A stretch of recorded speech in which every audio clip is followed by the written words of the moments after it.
Hey everyone, welcome to Camppatton Family Compound. And it is time for us to welcome you to Friday night on the Homestead, where tonight's topic is going to be, I want to know 5 bartering skills you need. All right, how's everybody doing out there? Oh, I knew I forgot something. I forgot to turn on the extra light, so it's there. Now things are a little clearer in the back. All righty. Let's see. We got 9 people in here, and a couple more just came in. So let me pull down the chat here on the main screen and go up here and see who's all here. And see, we got Food Forest Permaculture, and then Idaho Garden Girl. And then we have CR, and then we have Storms. I noticed a thing here. A Canadian comes in, then an American, then a Canadian, then an American. And let's see who else next coming in here. Patriot Prepper, Grammy Karen.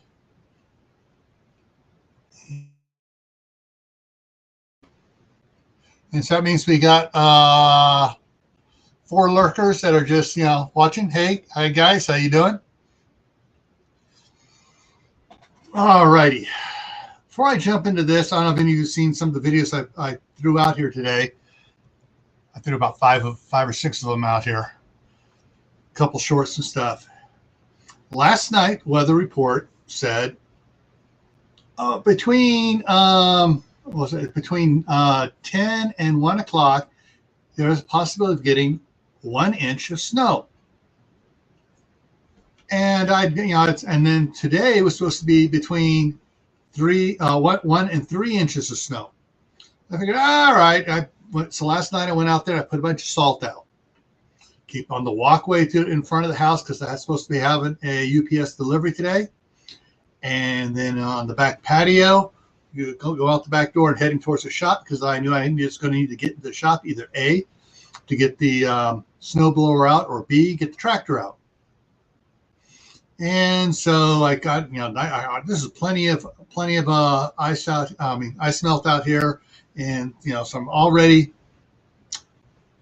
This morning I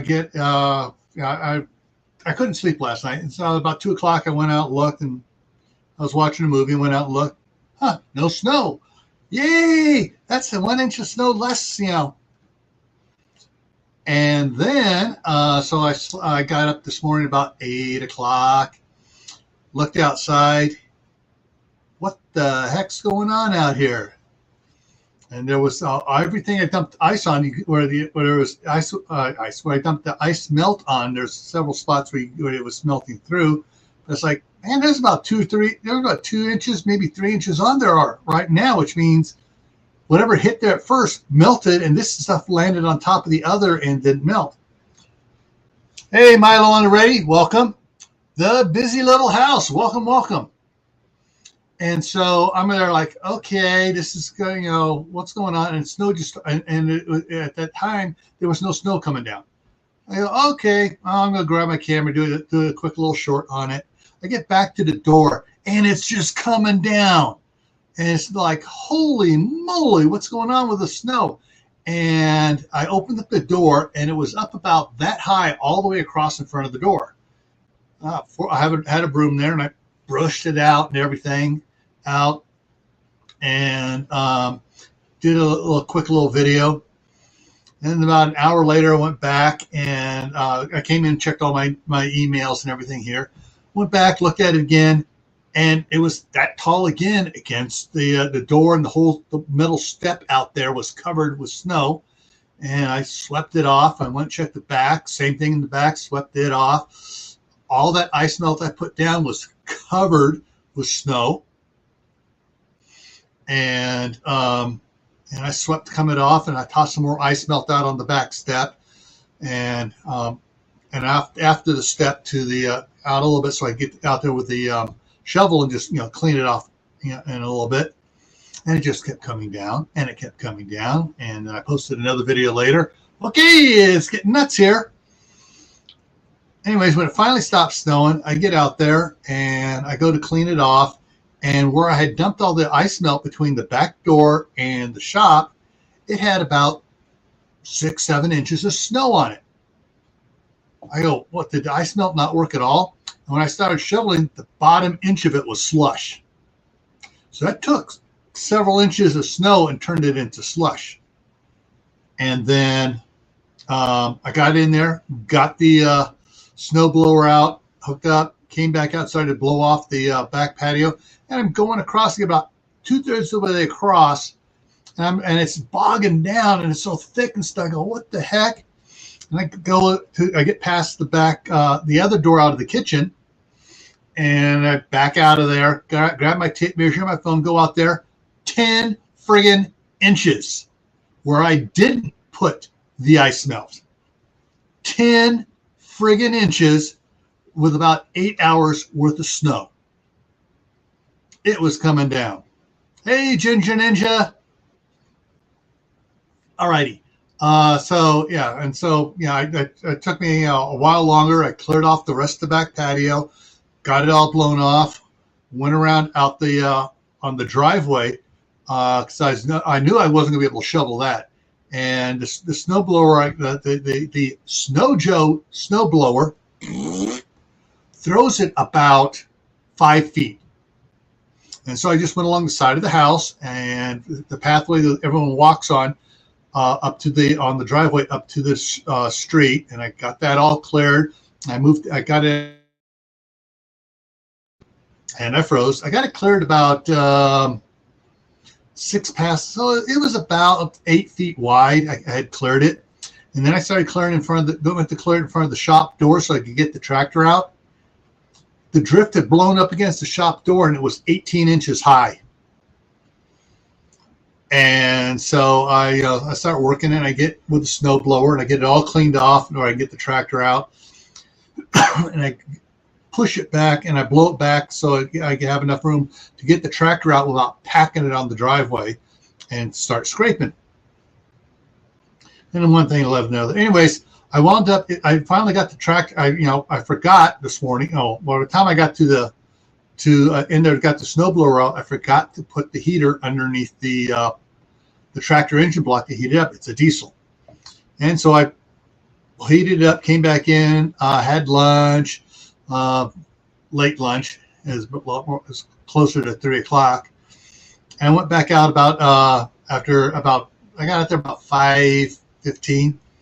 Got the tractor started, got the door up, and I spent the next 2+ hours pushing the snow off my driveway. Then I had to clear the berm that the city had gone through because there was 10 inches of snow on the street, and they folded that over up against right in front of my driveway and everybody else's as well. And he didn't just make one pass. He made about 8 passes in front of my house. And so he was going all over the city making multiple passes all day long. And so I get out there, get that cleaned, and then look across the street where my daughter is, and her husband works a swing shift. I look over there. There ain't no way he's going to get her minivan over that berm of snow. So I cleared that out for her. So it took me about on the tractor to get the driveway, and the driveway was where I had salted it was about 8 inches thick, 6 inches thick. The rest of it was about 10 inches, 11 inches thick on the driveway. So it took me, to get the driveway cleared. It's only 40 feet by 65 feet with a tractor. Took me that, and then going out another 10 feet beyond it and moving that berm off from where the city had pushed it all into the on the shoulder of the road in front of my house, get that cleared off, and then move and clear it off there. It took me about almost 2.5 hours to get that all done. Doing the snowblower with that cheap Snow Joe brand was a lot slower. I went and got another one. I just haven't opened it up. The same one I got my daughter across the street, the green one. When I ordered the Snow Joe, they didn't have the other one in stock at all. And the Snow Joe was, inexpensive. cheap. Anyways, yeah. So tomorrow I'll be working on putting the other one together. The snow geo's not bad for doing the back patio because I can make, passes and it gets it off and works okay. But yeah. All right, so let's jump into, let's see, anybody else out there coming in? I don't see it. Ugh. Yeah. Yeah, fortunately the wind wasn't blowing that hard. Yeah, it was going a little bit of the side, but it wasn't a wind that was blowing drifts and stuff here.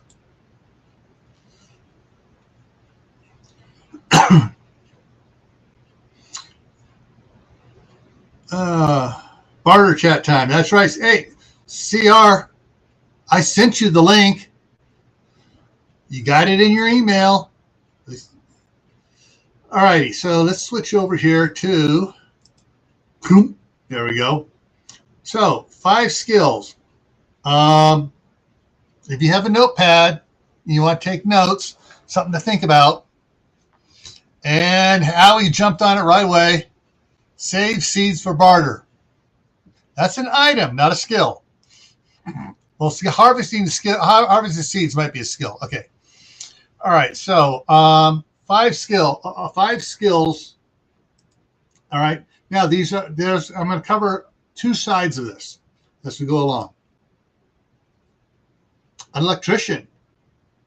If things have gone downhill and you know how to wire stuff, and you can wire solar panels and you can wire generators into someone's house with a cutoff switch and everything else, you can barter that skill to get stuff. All right. And so being an electrician and knowing electricity, both AC and DC.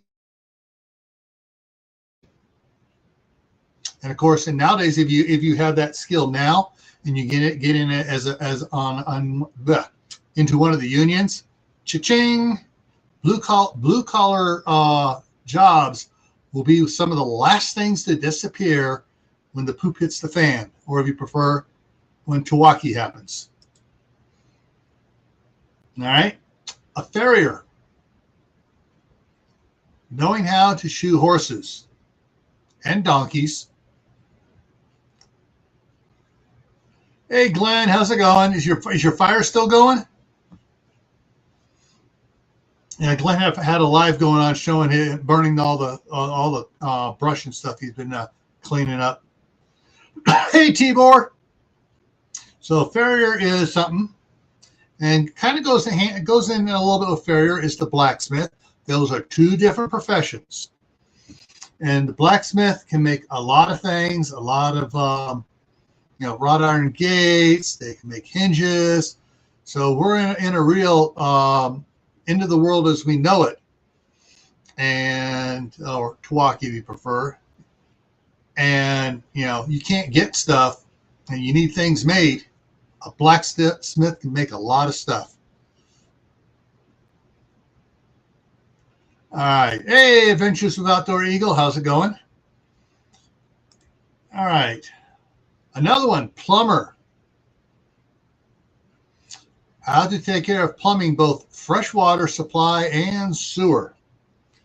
That's one of the things. Oh, yeah. Busy Little House said tools. Yes, a blacksmith can make tools for you. So a plumber, you need to know how to repair water lines, how to replumb things, because if the sewer system isn't working and someone needs to put in a septic tank and drain field, all right, you need a plumber that knows how to do it right, so you're not having to pump out your septic tank. And I've been talking with Idaho Garden Girl for one of my other videos from Gray Man Prepping. We were talking today back and forth. I'm going to do a live stream specifically on sanitation and I'm taking care of a septic tank and making sure it was put in right for you. All righty, let's see here. Next one is, hey, if you know how to can food that's a skill, and you can barter that to someone who doesn't know how to can, but they know how to grow.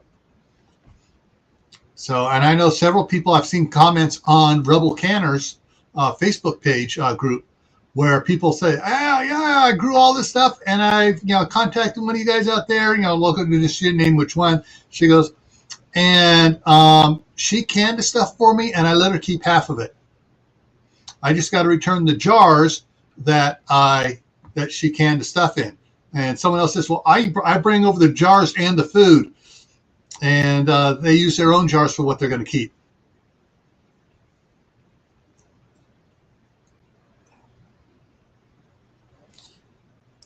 Yeah.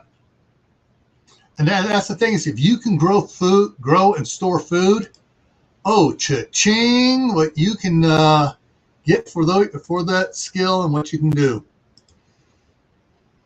Seamstress. If you know how to make clothes, and that's what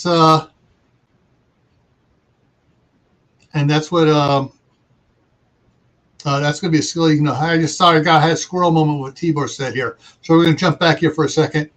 Yes, my dad was a farrier and a blacksmith, but he was also a machinist and a metallurgist. And so, yeah, the farrier part came from when he was riding the rodeo circuit, doing horses and stuff. And then he learned the blacksmithing, so he didn't have to, so he could do all the other stuff, and then he just develop skills on. But yeah, a lot of farriers do a little bit of blacksmithing, not a lot, just a little. So yeah, and if you not only know how to take the fabric and make clothing, but if you also, I didn't put this one in here, but if you also know how to weave fabric, that's going to be a big skill too in a Tawaki situation. And let's see, next one here. Roofer, if you want to go back old school, they were called a thatcher in Europe. Putting the thatch roofs on houses and stuff to keep the rain out. But a roofer to know how to do roofing, repair roofs. And because if something happens to someone's house and we're in a bad situation and their house is leaking, they'll pay just about anything to stop that water from coming in the house. And CR is making his puns again.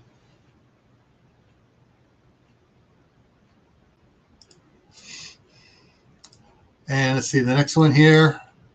Next skill, small engine repair. A lot to say that even nowadays, finding someone that knows how to fix chainsaws, repair chainsaw engines, lawnmower engines, even like riding lawnmower engines, pumps, little Briggs and Stratton powered pumps and stuff. A person that's good with those skills is in demand now. Could you imagine after, a major SHTF situation or Tawaki? And so, if the person is good maintenance on small engines, they also probably know not only gasoline engines but small diesel engines. In construction, a lot of this, stompers and whackers and nervous turtles, those things for compaction, the small tools and stuff, those are diesel powered. And a lot of the small generators now are diesel powered that they use in construction. So, yeah.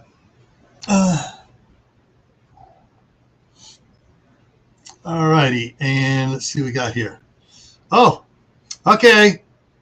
How many of you know how to do home brewing?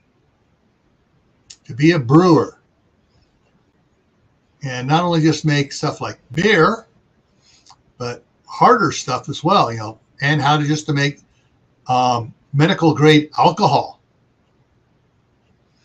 there will be a lot of people don't believe it, but when the poop hits the fan, there's going to be a lot of people that really want their alcohol.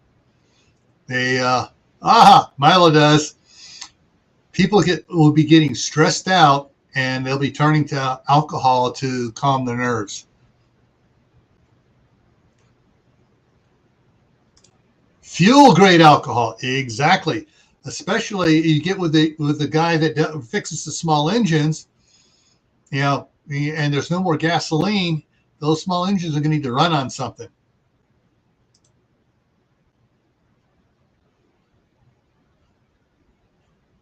And Barry's going off on that. Yep. Broadcast electronics, two-way comms. Yep.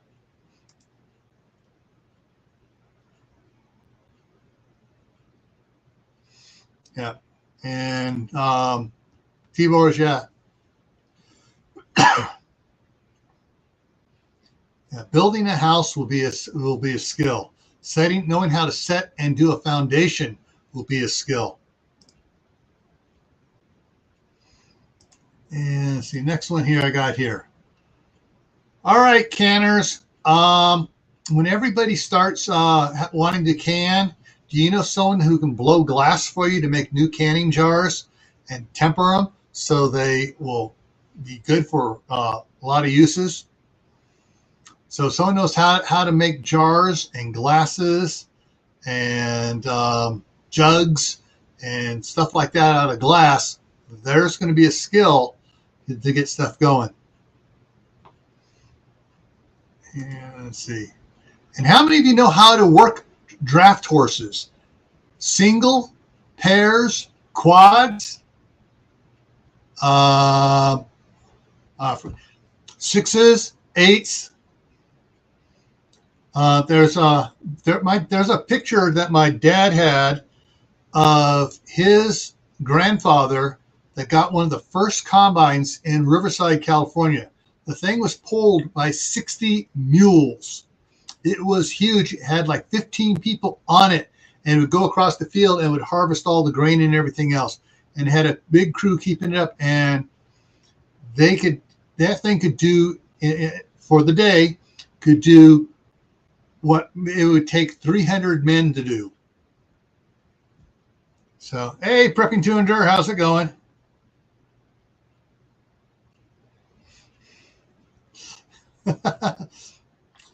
Well, Miles, see, that's it. You find someone who knows how to blow jars and stuff,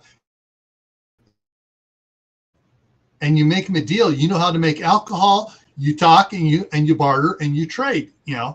He gets alcohol, you get jars. So, but yeah, there's there's different types of plows and harvesting equipment and stuff that some people still do it. The Amish still do it this way, folks. They do their own harvesting the old school way. So there is a lot to be held to having this skill, because you can raise a whole bunch more food than you can doing it by hand. All right, this skill, how to negotiate, how to barter with someone and not get taken to the cleaners, and how to barter with them and negotiate with them so that they think they're winning really good and you are winning really good. So that's another skill that's not one of these other ones we've been talking about so far. This is a verbal skill to learn, how to read people, how to negotiate and stuff like that. Now, I wish Bob was up here. This gets into Bob's and my other fields and stuff. Steam engines, old steam engines. What for? I'm not talking about train engines. I'm talking about industrial engines. You see this big flywheel here? Well, they would have on that, they'd have belts coming off that. And they got some other ones here, some other belts running down here in the back here. But they would run your big weaving looms and stuff like that, or your machine shops would run off a steam engine, and it would just provide power all the time. And you would just engage your drill with a tension pulley, or release it. And so knowing about steam engines in a Tawaki situation will be very important. I don't know how many people remember the movie Escape from New York with, I just lost his name. Snake Plissken is the character. He's married to Goldie Hawn. He played Ego in Guardians of the Galaxy 2. I can't think of his name. Oh, Kurt Russell. There we go. Kurt Russell. So, so in Escape from New York, Kurt Russell ran into an old acquaintance who he didn't get along with too well, but the guy was called Brain because he knew how to fix things and how to make gas and how to make steam engines work. And most of a lot of the cars that were still functioning in the New York prison were steam powered. All righty. So steam engines also good for farming. There are a lot of functional steam tractors still in the United States, and there are a lot of channels that focus on them and stuff and talk about how they work with stuff. Now, on this one here, you see that big flywheel up there next to them? That's a drive wheel for a belt system, like the industrial ones for driving machinery in industrial complexes. But this is for driving attachments on the farm. So here they have a steam tractor running, and there's your belt off the back going to the combine here, and it's a thrashing machine. And so basically, they shovel all the wheat in there, and it thrashes it, separates the wheat from the chaff and the stalks, and gets rid of the stalks into one pile, and bags up the grain in another one.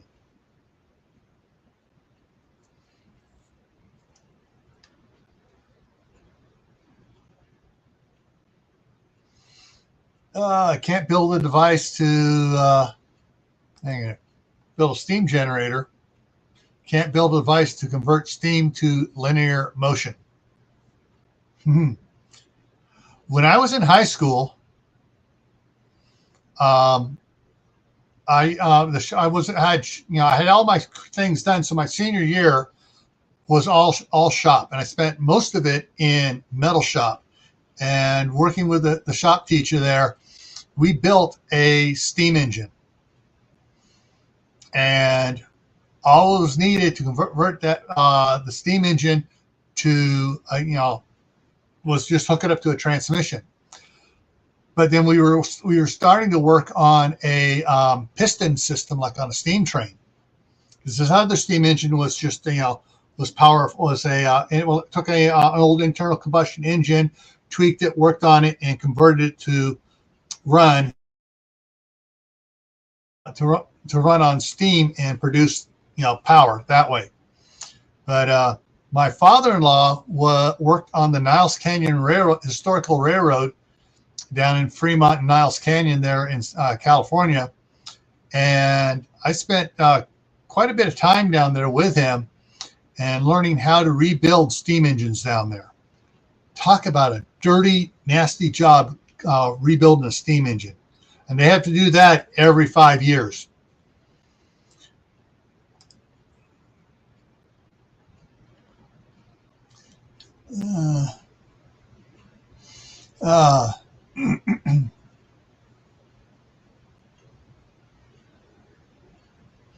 All right, and that's the thing is you can use, build a steam engine, and you can use the belts. You can run that thing to run a machine shop off a steam engine. Okay, what was my next one here? And that's it there. And I'm kind of surprised that a lot of people are missing here tonight. We only got 16 in the chat here. Oh, well, they're missing out a lot of information here. So, Barry, CR,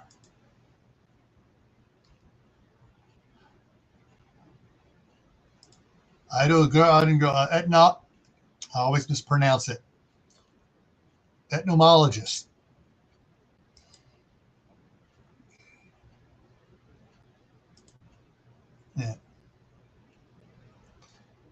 And there's the link for the usual suspects. If you haven't been in my chat for quite a bit, where I know you, I'm kind of holding. I won't be bringing you up but just about all. I mean, all my channel members are good to come up, and a few of the others out there too. We can talk about stuff here. Having skills you can trade and barter with. Even nowadays, you can do that. A lot of people refer to it as a side hustle, something you're doing besides your job. My brother, fresh out of high school, actually while he was still in high school, was working for our cousin who had a landscape company.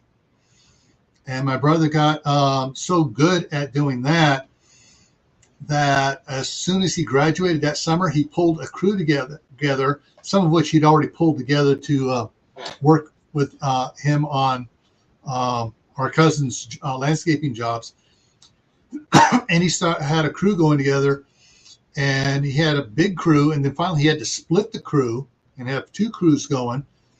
And he was getting a lot of subcontracts from our cousin because he was, my cousin couldn't keep guys on his crews, but Jeff was keeping guys on his crew. So he contracted Jeff to do some of the jobs that he bid on. And pretty soon Jeff was bidding on jobs himself. And by the following summer, Jeff had bought his own house. So, but then about 6 months after that, he got a job with a construction company. And because he and I both grew up with tractors and stuff, and pretty soon, I mean, he was working full time for a construction company, made foreman, but still on the weekends, because the construction companies don't like to work on the weekends because they got to pay time and a half. So he was still doing landscape side jobs on the weekends. And so we did a lot of stuff like that. And then I was working with my dad doing some machinist stuff. So, in between because I was going to college, and when I wasn't in college, I was doing machine stuff and working on doing things like that.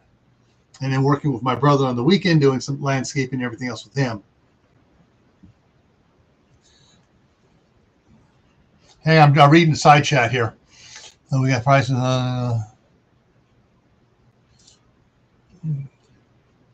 losing power for 5 days here. Yeah. And what's interesting is there's this company over in across the border here in Montana that the guy has developed a PVC piston pump, well pump, and works on. He uses the static resistance of the water to help it work. Anyways, he's built up a whole business making inexpensive, not cheap, but inexpensive hand pump for wells for survivalists and preppers and whoever wants a pump.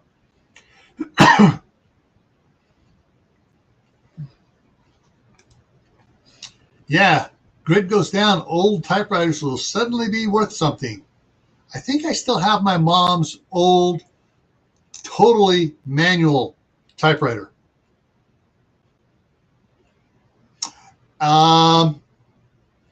Carbon paper does still exist. And let's see, there are some places that make typewriter ribbons because some people like the old typewriters still. So you'd have to find out now and get stuff in stock just so you're ready.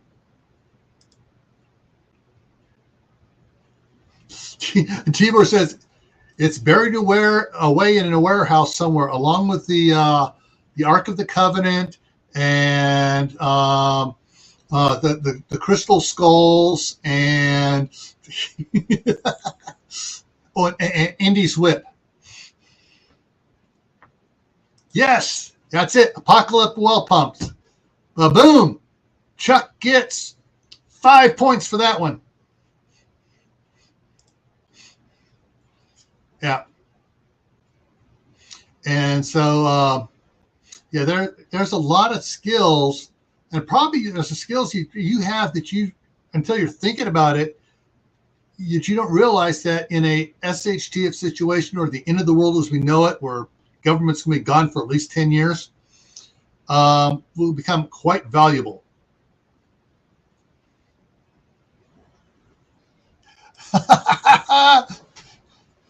Oh, yeah. So there's going to be a lot of things. Now, one of the skills I didn't put on here, because I was hoping someone was going to bring this one up, leather working. Right now, you're going to divide that up. There's the tanner that actually tans the hides and makes the leather for the leather worker. The leather worker who makes belts, shoes, chaps, and then provides the leather for the saddle maker who makes saddles, and makes harness for and the harness worker that makes it for harnesses for the horses, for the draft horses and stuff like that. There's a whole industry that'll come back when it comes to when there's no more cars and it comes down to horses. So some of those skills will become very important. The ones who are going to be well off, the Amish, the Mennonites, they use a lot of those. That's it. That's what they use constantly, those skills.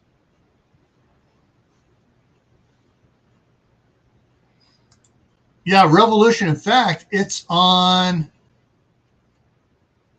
Tubi right now. You can watch the series on Tubi for free. And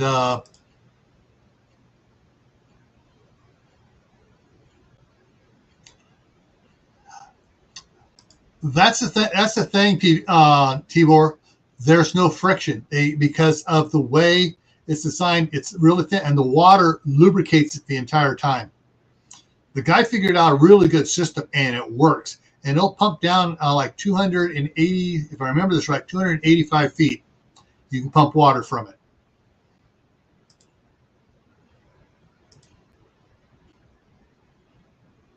Yeah.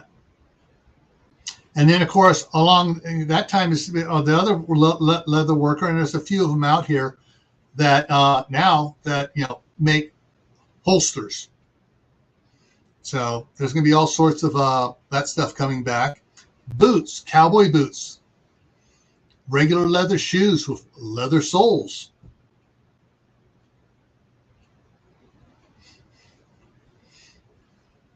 And so, exactly. Old maps, the old Thomas book maps. I got a bunch of old Thomas book maps packed away. Unfortunately, most of them are for California, which is going to be an area I ain't going to want to go to in SHTF situation. Yeah. And Boy Scouts, we made moccasins. We made knife sheaths. We did for the leatherworking merit badge. There's a lot of things that we made for that. Oh yeah, I know. Literally, you could buy the cow.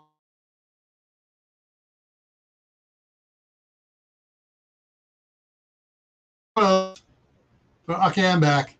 Wow, that was a long freeze. Whoa. And it wasn't my camera settings either. Maybe it's starting to snow again. Yeah, the way cow right now, that's the other thing. That's another skill, is learning how to raise livestock like cows and pigs for meat and the hides. Yeah, I have a pair of moccasin boots from back when I was a teenager, and they were okay at the time, but they had the leather for the sole wasn't that thick, So I went and got some stuff and did a little research as a teenager, and I got some thick leather, and I thickened up the sole on it for that. And then later on, I thickened up more by they had these adhesive patches for shoes you put on there. There's a anti-slip, the rubber stuff for anti-slip for work shoes and stuff. Has patches for on it, and I put those on the bottom, and I still have them. And I was a teenager. This was back in '75 is when I bought these, bought those moccasins. Pottery, boom. There's a skill there, because hey, there's going to be need for pots and pans will be around for so long, but there'll be other the glass bowls like your Pyrex bowls and stuff and everything else, mixing bowls and things like that. Plastic gets brittle and it breaks, and they're going to need something that's easy to replace it with.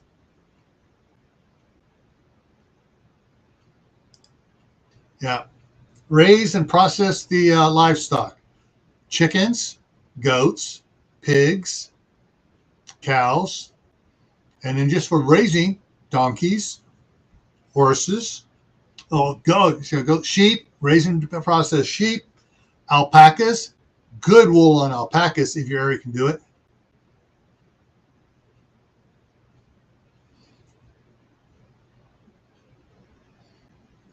Yeah, I'm not a fan of tire tread stuff. Yeah, hey Moon, how's it going? Tire tread just, even when it came out with the tire tread sandals back in the early 70s, I didn't like them. And it's just that it's just, it's great, it's recycling. Yeah, it was at first until they started, just producing stuff like that. But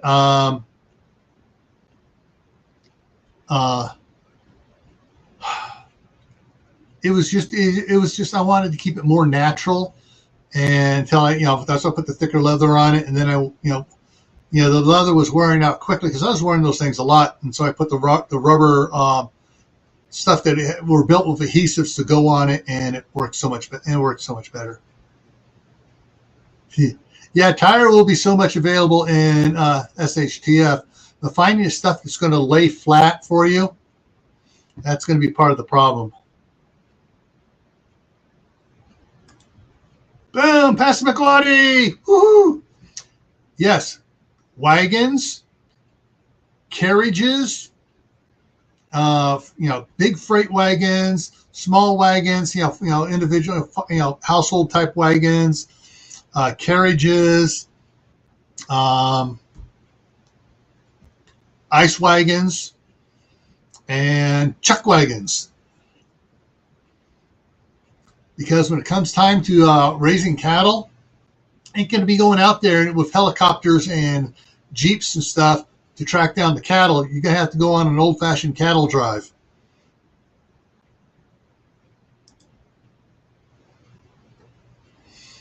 And yeah, so what other skills am I forgetting about? Oh, medical field, becoming an EMT now. You can get like Bruce at Backwoods Law was talking about a lot of fire departments. If you do a guarantee to be with that fire department as a volunteer as an EMT in one of their ambulances, they'll pay for you to get trained, but they want like a 5-year commitment to stay with them.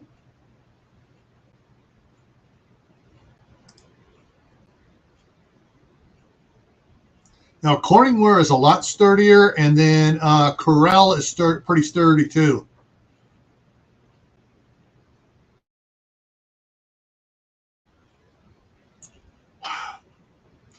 Our Corningware has a lot of it's gotten. Our Corel, a lot of it has gotten dropped, and I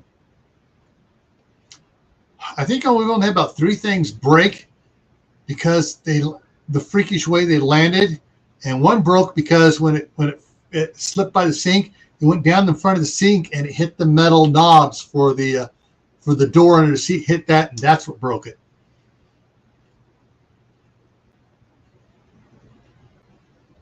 Okay, I'm going to bring that up here in a second, Milo.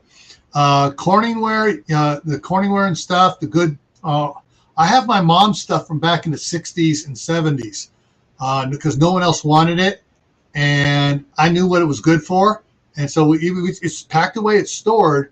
But the way my wife is getting away from using plastic in the kitchen, I got to tell her, all right, go out and get the box of Corningware out.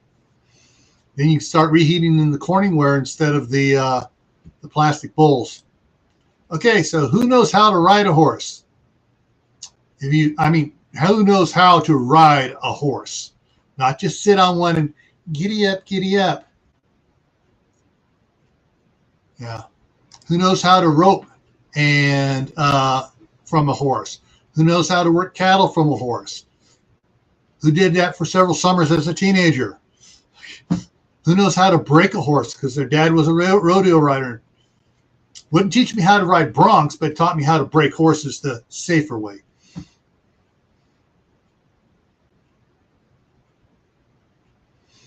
And I did learn how to run a 2-horse team.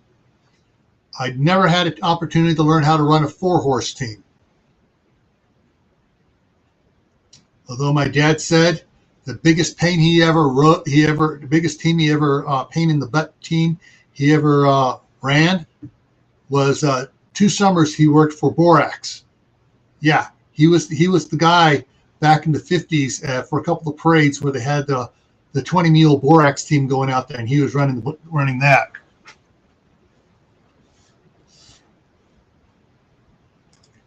That's the thing. Saddling is easy. Remember, the cinch always goes on the left-hand side of the horse, and that's the side you get up on and off of from a horse. Showing them. You got to make sure you have the right type. You got to make sure you have the nails. So that's something to stock up on now if you're thinking about doing that. Or having a good blacksmith knows how to make them right, because a horseshoe nail is not like you think it is. Most people think it is. It's not just a straight thing. Let me see if I can grab a quick picture here of one. And I will bring it up here because it's got a taper on one side specifically to make it go a certain way.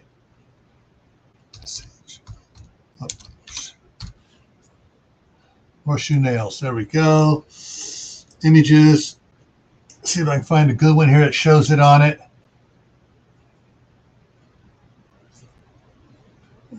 Is that one going to show it? No, that one doesn't go big enough.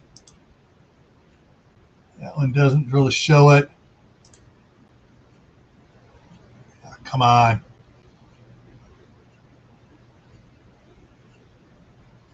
These really aren't showing them very good pictures of the. Okay, this one kind of does. All right, so it's not just tapered. You got a taper coming down here, but then this shaded spot on the end is where it's actually. So it's tapered one way, but the other way it's flat and tapered in like this. So as it goes in, it curves out away from the nerves of the horse out through the hoof. And if you put that in wrong and it curves in, the horse is going to let you know it. I guarantee you'll never make that mistake again if you survive.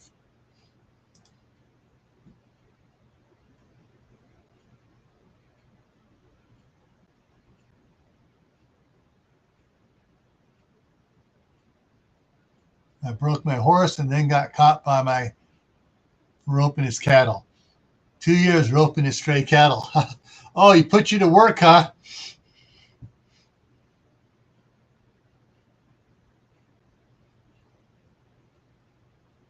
Yeah. Yeah, saddling was one of the things my dad taught us. I mean, I was like 6 years old. Not, yeah, 6 years old when he had me saddle my first horse. And yeah.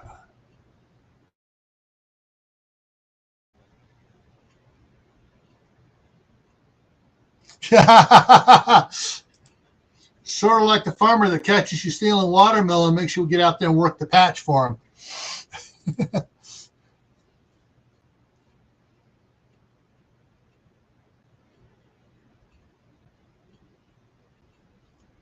Oh, I guarantee you, there are people have talked about it. That if things go along, that different groups have talked about, doing stuff, writers and stuff. The and all horseshoes are not the same. There are different type of horseshoes for different types of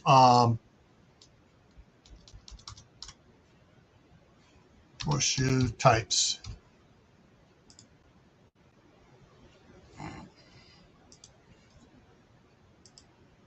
Yeah, there are a lot of different type horseshoes for different jobs, different things.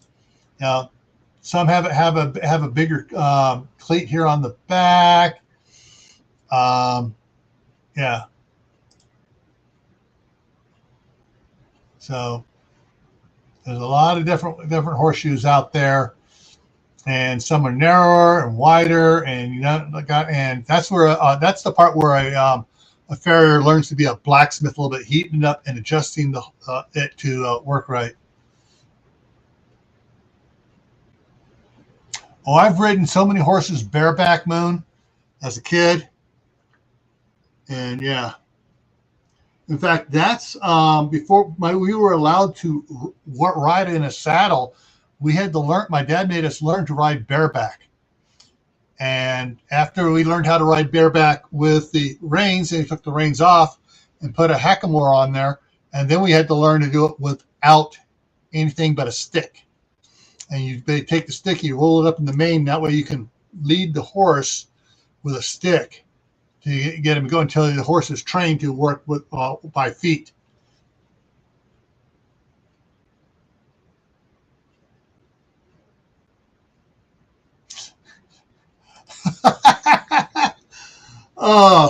I've met plenty of horse stalls and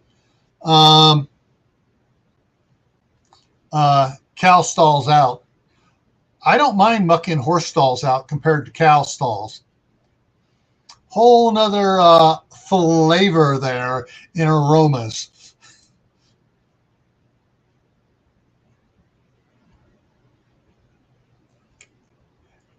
Yeah, one of the things I told my scouts that once they had made Eagle, I said, do not get rid of any of your books.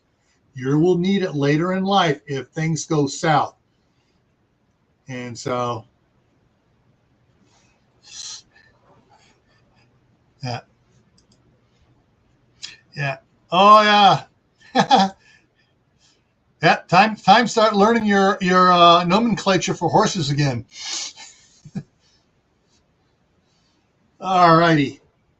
Okay, a couple things I want to point out here real quick. I got my mind on. Okay, so my other channel, Gray Man Prepping, coming up this Tuesday, on Tactical Tuesday, we're doing the 1,000 subscriber giveaway over there. So, and that contest is wrapping up here.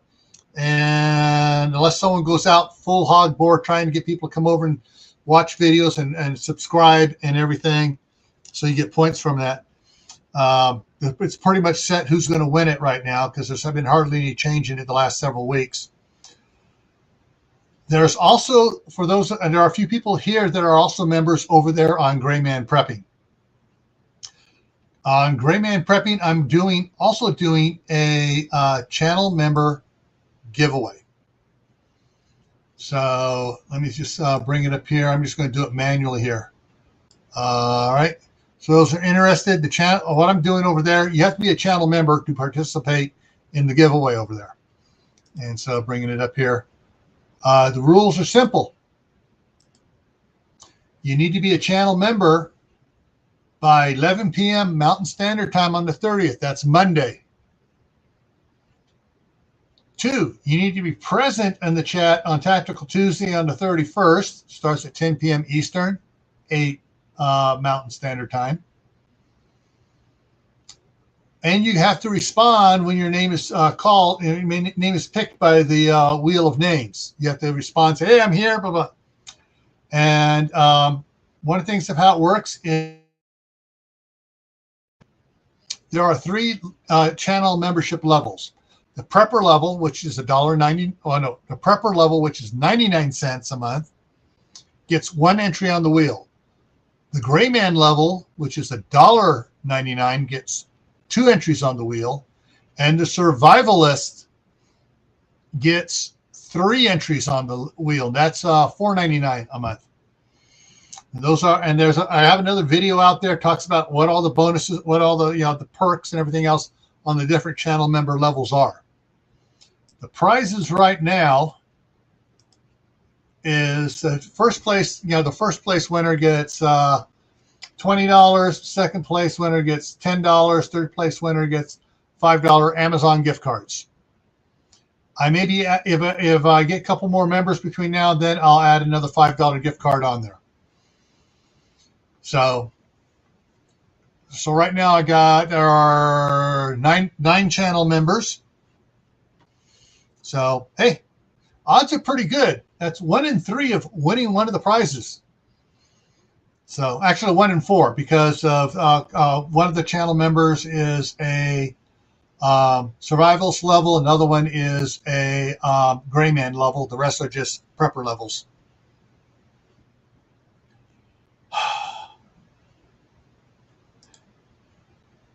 Pigs stink.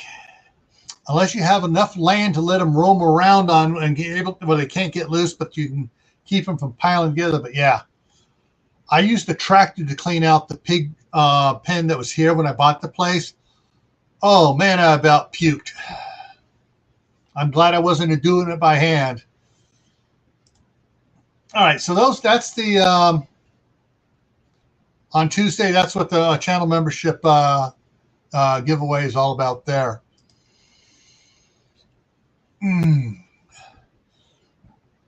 All right, and just so you know, the regular subscriber giveaway. Hang on, I'm getting something.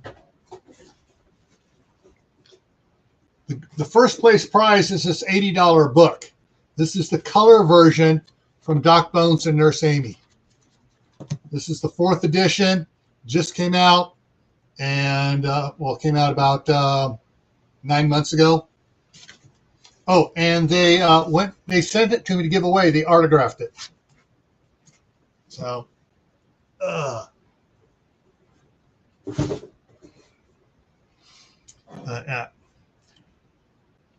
right. Coming up here, let's see here. Let me get up the spreadsheet here that has I track all my live streams, what the topics are. All right, so Monday here on Camppatton Family Compound, 10 o'clock Eastern.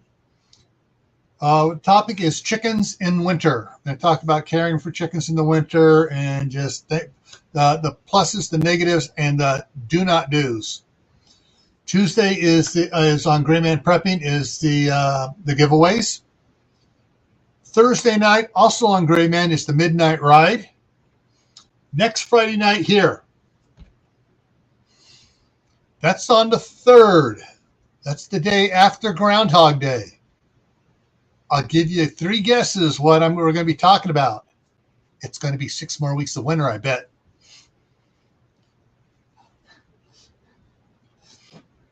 Well, Mila, to get the book, hang on here. I'll tell you what you got to do. You have to get each person you can get to subscribe to Gray Man Prepping, ring the bell, watch 3 videos, and in each video comment and say in that video, Milo on the ready sent me over. You get a point. And the current leader right now is, bring up that spreadsheet, is Phelan Clan Wolf, who has 22 points. So that means you need to get 23 people to join by Tuesday. So you need to watch 3 videos and comment on it. All righty. So that, put that down. Okay, so that's what's coming up here, coming attractions. Also, if anybody has any ideas that they want discussed either here on, Camppatton Family Compound, for, homesteading, gardening, and stuff like that, or over on Gray Man Prepping for emergency preparedness and stuff like that, email me. My email's in the bottom of the description here, and tell me, hey, this is an idea I had for a topic. I guarantee you, if it's just about any of them I like, and I will put them up here. And all right, I'm going to wrap it up now, and I just got the pop up. Courtney is going live, guys. Wide Family Farm. So you can head on over there, and I'll see you all later. Thank you all for coming in and sharing on the side chat there. And I will see you guys Monday. Take care.